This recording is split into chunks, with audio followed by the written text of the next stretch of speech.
I've really enjoyed being at the MRS event today, meeting young people who are clearly enthusiastic about finding where they're going to go next. And I've really enjoyed meeting the young researchers, the people who are perhaps presenting research from their very first research project.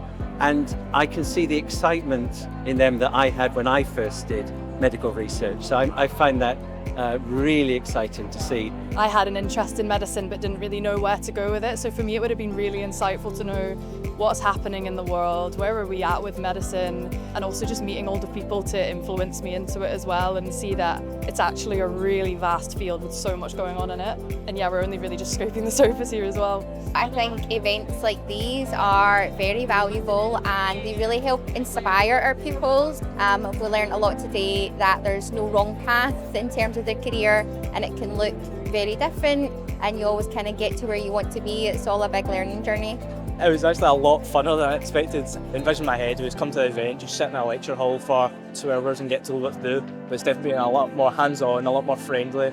Also, what it's shown me today as well, that it's not always biology and chemistry. You can obviously find things like physics and even social sciences, which is really interesting because it's a blend of all of these things that relate into STEM. I'm going to take away this, that there's a lot of different paths into medical research, because as someone who's always worried about their grades, I think I don't need to worry so much because there's so many different opportunities and areas I can go to just so I can find my perfect job.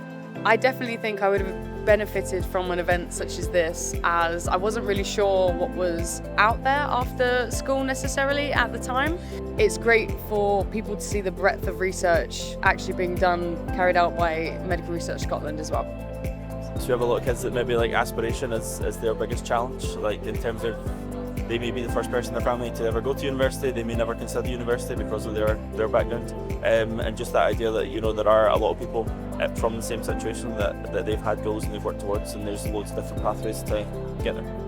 I think the observation is that it's the enthusiasm. The enthusiasm at the event has been great, both from pupils that have attended, but also the researchers that are here presenting what they do, and I think it's got a really lovely feel. It's been an exciting day.